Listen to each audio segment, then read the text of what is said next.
Notre panel, j'invite Madame Fabienne Gou-Baudiban, qui est expert international en prospective et qui est ancien professeur de l'Université d'Angers, 25 ans d'exercice, et aujourd'hui elle est experte et ancien président de la Fédération mondiale des études prospectives et de la Société française de prospective. Donc le mot-clé, c'est bien prospective. Euh, je, je vous laisse le soin de nous présenter la notion du territoire X.0. Hein, on a échangé tout à l'heure. On vous écoute pour une dizaine de minutes. Merci beaucoup, Madame Fabienne Gou. À vous la parole. Merci à vous, professeur. Et tout d'abord, bonjour à tous. Je suis ravie d'être parmi vous ce matin pour analyser un sujet aussi intéressant que celui des smart cities, mais je vais vous emmener un petit peu plus loin que la city pour parler plutôt des smart territoires et de la notion de territoire X.0. Donc, j'ai brièvement évoqué deux leviers d'action de la résilience territoriale et de l'innovation sociale en vous montrant pourquoi ils sont essentiels. Et pour cela, je voudrais que nous convenions d'abord tous ensemble de ce qu'est réellement un territoire, parce que revenir aux fondamentaux est une des caractéristiques de la prospective. Et un territoire, pour nous, c'est bien évidemment un espace physique, c'est ce qui nous vient en premier, qu'il soit naturel ou bâti, mais ce sont aussi des humains qui vivent sur ce territoire, ce sont encore des flux qui passent sur ce territoire, qui transitent, qui le marquent. Enfin, ce sont, non seulement enfin, mais ce sont aussi une inscription de cet ensemble territorial à l'intérieur d'un ensemble multidimensionnel qui est le territoire autour du territoire. Et c'est aussi sur le plan humain un sentiment d'appartenance qui constitue le véritable moteur de l'évolution du territoire, ce qui est un élément absolument essentiel parce que c'est celui-ci qui va conditionner le degré d'implication des acteurs qui forgent, qui façonnent ce territoire. Donc si nous sommes tous d'accord là-dessus, eh bien nous pouvons nous rappeler que le territoire, quels que soient les pays, alors évidemment je vais parler de la France puisque c'est sans doute le pays que je connais le mieux, eh bien les territoires ont toujours été accompagnés, c'est un principe, l'État a priori accompagne les territoires, c'est quelque chose d'assez fondamental et cet accompagnement bien évidemment pose un certain nombre de questions. Par exemple, est-ce que c'est l'État central qui gouverne ces territoires ou bien est-ce que ce sont leurs propres représentants? Cela a été évoqué par les intervenants précédents ce matin. Ou est-ce que tout territoire doit-il bénéficier d'un traitement équitable ou d'un traitement égal, ce qui n'est pas tout à fait la même chose? Est-ce que les métropoles d'équilibre, par exemple, ne suscitent-elles pas des déséquilibres territoriaux? Est-ce qu'il faut faire de la prospective des territoires ou de la prospective territoriale? Ou encore beaucoup plus prosaïquement, quelles relations entretiennent les villes et leur environnement, c'est-à-dire les campagnes. Donc vous voyez que cette question du développement territorial est une question qui a été très très longuement traitée dans de nombreux pays depuis maintenant plus d'un demi-siècle. Et malgré cet effort d'accompagnement, nous voyons bien que les problèmes persistent. Si nous sommes tous réunis aujourd'hui pour parler de la Smart City, c'est que nous voyons bien qu'il y a nécessité à résoudre des problématiques territoriales. Parmi ces problématiques territoriales, les deux qui ont été évoquées et qui font l'objet de cette session, c'est bien la résilience territoriale et l'innovation sociale. La nécessité d'une résilience provient aujourd'hui de l'enchaînement des chocs, mais aussi des risques qui altèrent le développement des territoires depuis quelques décennies. Ce sont les crises économiques, les délocalisations, par exemple, le dérèglement climatique, l'altération des ressources naturelles, la compétition internationale, la pandémie globale, and you name it. Donc, on sent bien que les territoires sont sous stress, pour le dire de cette manière. En ce moment, parallèlement, on parle d'innovation sociale. L'innovation sociale, nous allons la définir, si vous le voulez bien, comme un processus de transformation rendu nécessaire par l'évolution même de notre civilisation. Alors c'est peut-être un petit peu plus difficile à comprendre et je voudrais que nous arrêtions juste un instant sur cet aspect pour bien saisir la problématique. Eh bien, nous voyons que initialement, à l'origine des temps, nous étions tous des nomades et ces nomades étaient liés par une forme solide de solidarité. Ensuite, nous avons migré vers les villes et nous nous y sommes installés. Mais dans ces villes, l'appropriation et l'inégalité ont finalement prospéré au même rythme. Donc la ville serait intrinsèquement porteuse d'inégalité. Enfin, nous sommes devenus les citoyens d'un État. Et à partir de là, nous avons délégué à l'État la solidarité nécessaire au fonctionnement de toute société humaine.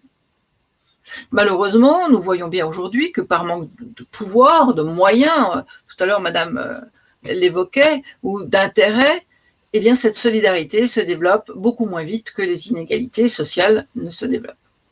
Et donc, on a vu apparaître depuis à peu près une vingtaine d'années tout un appareil conceptuel autour des notions de RSE, d'économie sociale et solidaire, d'empowerment, etc., qui cherchent à favoriser l'innovation sociale comme nouvel instrument de solidarité aux côtés des politiques publiques. Reste que ce qui ressort de cette approche macro-historique, c'est que politique de résilience et politique d'innovation n'ont pas le même objectif.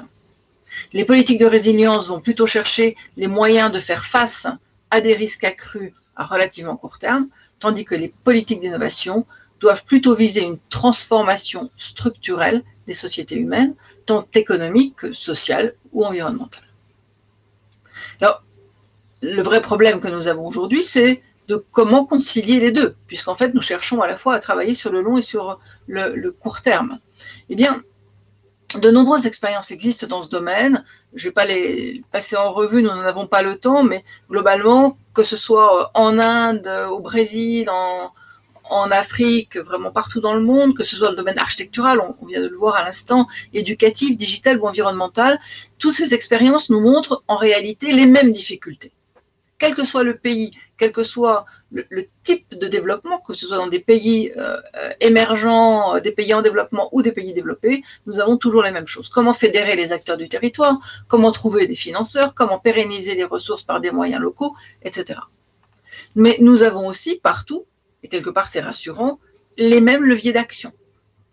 Et là encore, c'est intéressant, c'est l'intelligence collective, c'est le microfinancement, c'est la formation, c'est la gouvernance. Ça veut dire que globalement, nous sommes capables aujourd'hui d'analyser ces expériences, de voir les leviers d'action, les difficultés, et de pouvoir fournir des instruments pour dépasser ceci. Néanmoins, il y a deux éléments que je voudrais porter à votre connaissance, alors que vous connaissez sans doute déjà, mais sur lesquels je souhaiterais insister. Le premier, c'est que aujourd'hui, nous avons un outil méthodologique et un outil normatif qui peuvent renforcer ce développement territorial. Le premier, c'est la prospective, outil méthodologique, et le second, c'est le cadre de développement X.0, outil normatif. La prospective, vous en avez entendu parler. Pour être brève, je vais dire que la prospective, c'est l'art de réorganiser le présent pour préparer l'avenir. Voilà, très simplement et de manière très opérationnelle.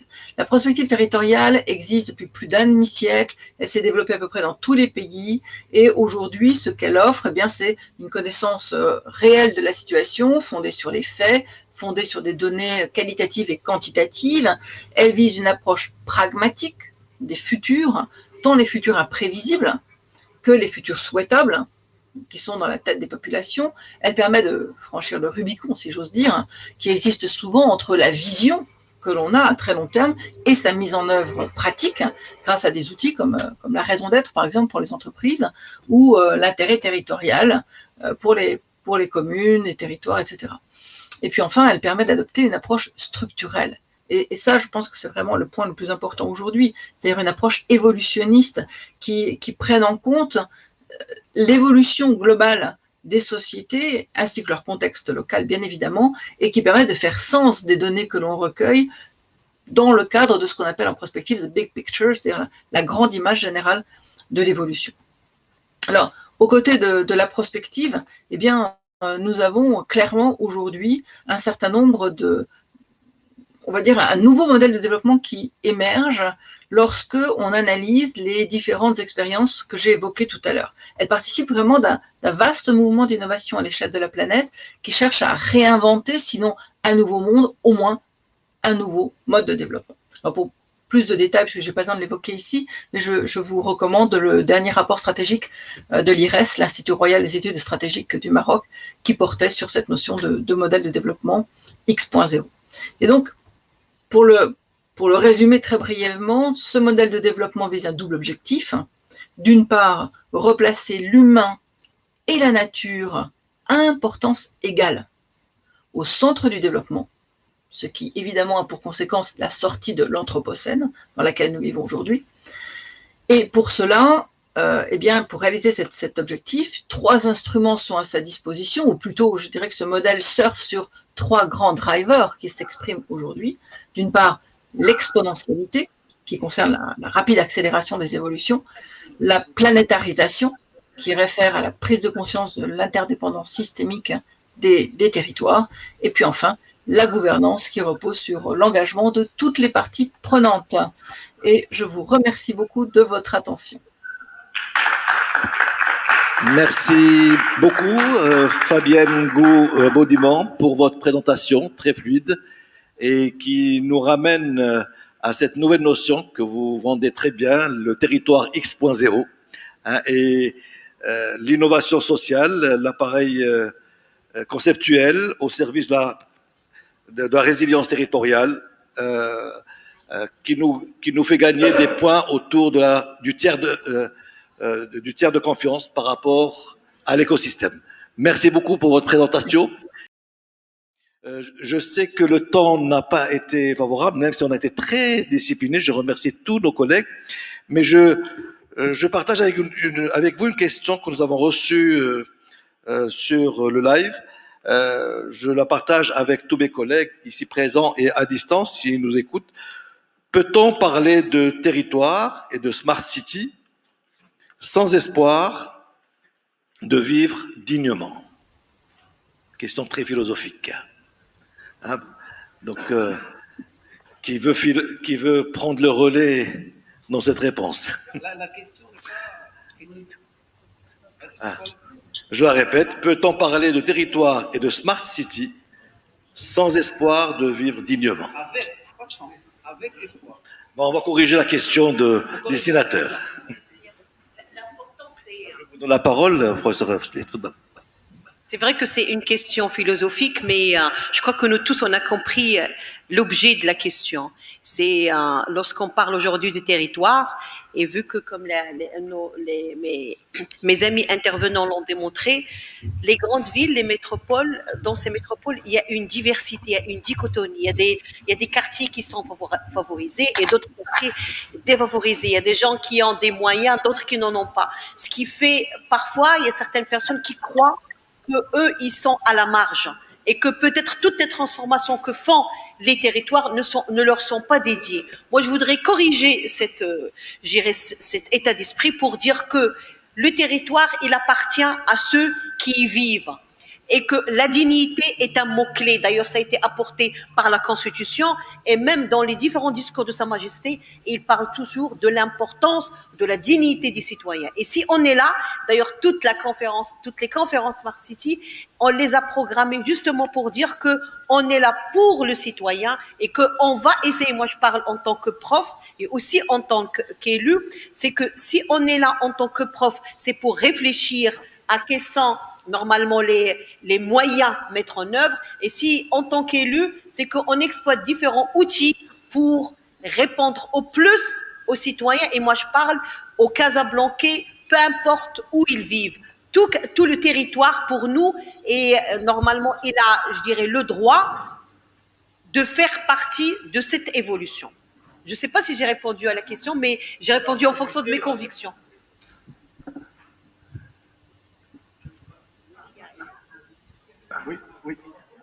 Dernière réaction, parce qu'on a un tout petit peu dépassé le temps consacré à cette plénière, très intéressante d'ailleurs. Oui, bien sûr. Allez-y.